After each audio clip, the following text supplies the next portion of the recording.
తాకట్లో ఉన్న మీ బంగారాన్ని విడిపించి ఆ రోజు ఆన్లైన్ రేటుకి కొంటాం. Sharma gold company. నమస్కారం, వెల్కమ్ టు సుమన్ టీవీ. నేను గీతాంజలి. ప్రస్తుతం మనతో పాటు ఋగ్వేద అధ్యాపకులు, హిందూ ధర్మక్షేత్ర వ్యవస్థాపకులు శ్రీ సంతోష్ కుమార్ ఘనపాటి గురువు గారు ఉన్నారు. వారితో మాట్లాడదాం. గురుగారు నమస్కారం అండి. నమస్కారం అమ్మా. ఆర్థిక ఇబ్బందులు ఎంతోమందికి ఎన్నో రకాలుగా ఉంటాయి. బాగా సంపాదిస్తున్నామండి, ఈ చేతితో సంపాదిస్తున్నాం, కానీ ఎలా వెళ్ళిపోతుందో ఈ చేతి నుంచి అర్థం అవ్వట్లేదు. దాచుకుందామనే ఆలోచన ఉంది, పిల్లల భవిష్యత్తుకు ఎందుకు అని చెప్పి. ఉన్నవి అస్సలు ఇంట్లో నిలవటం లేదు, ఇది ఒక సమస్యగా మారిపోయిందని. ఎంత ఇదున్నా సరే మాకు అసలు ఐశ్వర్య ప్రాప్తే కలగట్లేదండి, డబ్బు చూసి ఇన్ని రోజులైందా, అసలు ఎంత కష్టపడుతున్నా ఫలితం లేదే అనేవాళ్ళు ఇంకొంతమంది. మేము ఇంత ప్రాపర్టీలు కొనుక్కుందామని ధనం దాచుకుందామంటే కుదరట్లేదు. ఇలా రకరకాలుగా సమస్యలు ఉంటాయి. కొంతమంది అప్పులు తెచ్చుకొని వాళ్ళు ఉండరు, నెల అయితే జీతం అవ్వగానే మళ్ళీ అప్పు ఖచ్చితంగా ఉండాల్సింది, అలా తిప్పుతూ ఉంటారు. అవి మళ్ళీ జీతం వచ్చాక కవర్ చేసుకుంటూ ఇలా ఎన్నో కుటుంబాల్లో ఆర్థిక ఇబ్బందులు ఎన్నో రకాలుగా చూస్తూనే ఉన్నాం. వీటికి శాస్త్రం పరంగా అసలు ఏవైనా పరిహారాలు కానీ ఏమన్నా ఉంటే తెలియచేయండి గురుగారు. ఇది ఎంతో మందికి ఉపయోగపడే వీడియో.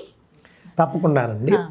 అతి సులువైన మార్గాన్ని నేను చెప్పే ప్రయత్నం చేస్తాను. అందరికీ వచ్చింది, ఏదో కొత్తది కాదు, చాలా పెద్దది కాదు. లక్ష్మీ అష్టోత్తరం అందరికీ వచ్చు. ప్రకృత్యై నమః, వికృత్యై నమః, విద్యాయై నమః, లేదా స్తోత్రం ప్రకృతిం వికృతిం విద్యాం సర్వభూతహితప్రదాం శ్రద్ధాం విభూతిం సురభిం నమామి పరమాత్మికాం అనేటటువంటి స్తోత్రం కావచ్చు, నామావళి కావచ్చు. ఇది సాక్షాత్తుగా ఈశ్వరుడు చెప్పినట్లుగా మనకు కనిపిస్తుంది. దాంట్లో ఈశ్వర ఉవాచ అని మొదలవుతుంది. మీరు ఆ యొక్క లక్ష్మీ అష్టోత్తర ఫలశ్రుతిలో చూశారనుకోండి, త్రికాలయ్యో జపేద్ విద్వాన్ షణ్మాసం విజితేంద్రియ దారిద్ర్యధ్వంసనం కృత్వా సర్వమాప్నోతి యత్నతః అన్నారు.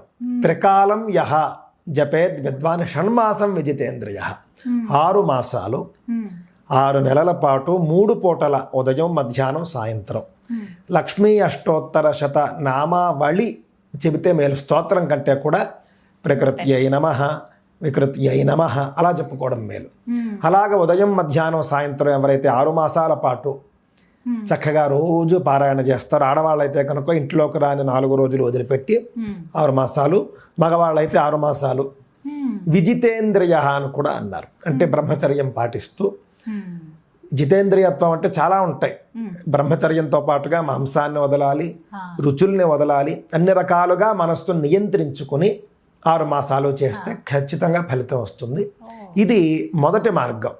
ఇది ఏమిటంటే ఏదైనా సులువుగా చెప్పండి అని అంటారు, అక్కడికి వస్తాను నేను. భృగువారే శతం ధీమాన్ పఠేద్వత్సరమాత్రకం అష్టైశ్వర్యమవాప్నోతి కుబేర ఇవ భూతలే అన్నారు. భృగువారే శతం ధీమాన్ పఠేద్వత్సరమాత్రకం. 1 సంవత్సరం పాటు ప్రతి శుక్రవారం నాడు కూడా 100 సార్లు లక్ష్మీ అష్టోత్తరం చెప్పాలి. అంటే 100 × 100 10,000 నామాలు ఉదయం నుండి సాయంత్రం లోపల చేస్తే కనుక అష్టైశ్వర్యమవాప్నోతి, అష్టైశ్వర్యాలు వస్తాయి. కుబేర ఇవ భూతలే, భూలోకంలో కుబేరులా జీవిస్తాడు. సంవత్సరం పాటు ప్రతి శుక్రవారం ఉదయం నుండి మొదలు పెట్టుకుని చక్కగా ఒకసారి మీరు ప్రకృతి అయిన మహాన్ మొదలుపెట్టారు అని అంటే కనుక 10 సార్లు చేసేట్లుగా, 10 సార్లు తర్వాత ఆపి ఏవో పనులు చేసుకుని మళ్ళీ ఆ ఒక్కరోజు పగలు ఫలహారమే తీసుకోండి, భోజనం చేయకుండా. సాయంత్రం సూర్యాస్తమయం లోపల లేదా పోనీ ప్రదోషకాలం పూర్తయ్యే లోపల 8 లోపల మీరు చక్కగా 100 సార్లు పూర్తి చేసుకుని అప్పుడు భోజనం చేయండి. ఆ విధంగా సంవత్సరం చేయండి, అద్భుతమైనటువంటి ఫలితం వస్తుంది, అందులో సందేహం ఏం లేదు. సరేనండి, సులువుగా చెప్పండి అని అంటే నేను గతంలో కూడా నేను చెప్పాను అనమాట అండి. అదేదో ఆయన వ్యాపార ప్రకటనలో డబ్బులు ఊరికే రావు, పుణ్యం తేరగా రాదు, పుణ్యం అనేటటువంటిది కష్టపడితేనే వస్తుంది. కరెక్ట్ ఏమండి, పుణ్యం అనేటటువంటిది కష్టపడకుండా మేము ఇంత చేస్తాం ఇంత ఫలితం అంటే ఎలా వస్తుంది? ఇప్పుడు మీకు 1 నెల జీతం ఒక 50,000 అనుకుందాం. 50,000 జీతం రావాలంటే మీరు ఎంత కష్టపడాలి? రోజులో కనీసం మీరు 8 గంటలు పని చేయొద్దా? 8 గంటల పాటు నెలంతా చేస్తే మీకు 50,000 ఇస్తారు. మధ్యలో మీరు ఒక రోజు మీరు మానేస్తే మీకు మళ్ళీ లాస్ ఆఫ్ పే, అంటే లీవ్స్ కాకుండా కనుక మీరు మానేస్తే, అంటే మీరు ఎంత కష్టపడితే మీరు నెలకి 50,000 సంపాదిస్తున్నారు, మరి సులువుగా మీరు కుబేరుడు ఎలా అయిపోతారు? సులువుగా అష్టైశ్వర్యాలు ఎలా వచ్చేస్తాయి? ఇల్లు సులువుగా ఎలా కట్టేస్తాం అంటే మనకు భగవంతుడు అన్నా పుణ్యం అన్నా మనకు లోకువ అని అనిపిస్తుంది. సులువుగా చెప్పాడంటే సులువుగా ఏది రాదండి.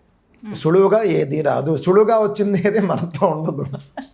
అదేదో ఒక ఆయన డైలాగ్ చెప్పినట్లుగా మనం చూసుకుంటే కనుక ఏది మనకు ఊరికే రాదు, ఊరికే వచ్చింది అని అంటే కనుక అది మన దగ్గర నిలవదు అని. కావున ఏంటంటే బాగా ఈ విధంగా సంవత్సరం 6 నెలల్లో అవకాశాన్ని బట్టి లక్ష్మీ అష్టోత్తరాన్ని చక్కగా ఒక దీక్షలాగా చేసుకుంటే, రకరకాల దీక్షలు తీసుకుంటారు, లక్ష్మీ దీక్ష తీసుకోండి చక్కగాను. లక్ష్మీ దీక్ష తీసుకుని 6 నెలల్లో సంవత్సరం చేయండి. ఎందుకు రాదు? మీకు ఎందుకు పనులవు? అలా అయిన వాళ్ళు చాలామంది ఉన్నారు. ఇవన్నీ మహర్షులు చెప్పింది మన కోసమే కదా, మనం తరిస్తామనే కదా. ఈ విధంగా లక్ష్మీ అష్టోత్తరంతోనే రూపాయి ఖర్చు లేకుండా బాగా కష్టపడితే కనుక సకల సంపదలు పొందవచ్చు అనడంలో ఎలాంటి సందేహం లేదు. నామావళే చేయండి. లేని వాళ్ళు పోనీ స్తోత్రం అయితే మాకు కంఠస్థం వచ్చండి, నామావళి మేము చేయలేమంటే పోనీ స్తోత్రమే చేయండి. ఈ విధంగా కనుక 6 నెలల దీక్ష, సంవత్సరం దీక్ష చేస్తే కనుక ఖచ్చితంగా మీకు మంచి ఫలితం ఉంటుంది అని చెప్పడంలో ఎలాంటి సందేహం లేదు. అంతేనండి, అంతే. కానీ సులువు మార్గాలు ఉండవండి. సులువు మార్గాలు అనేవి ఉండవు, అంతే అనేది నా అభిప్రాయం. సులువుగా చెప్పేయండి అని అంటే కనుక సులువుగా మీకు పుణ్యం అనేది అలౌకికంగా వస్తుంది. అలౌకికం అంటే కార్తీక దీపాన్ని మీరు పెట్టుకుంటే మరణానంతరం మీకు ఏదో ఫలితం వస్తుంది.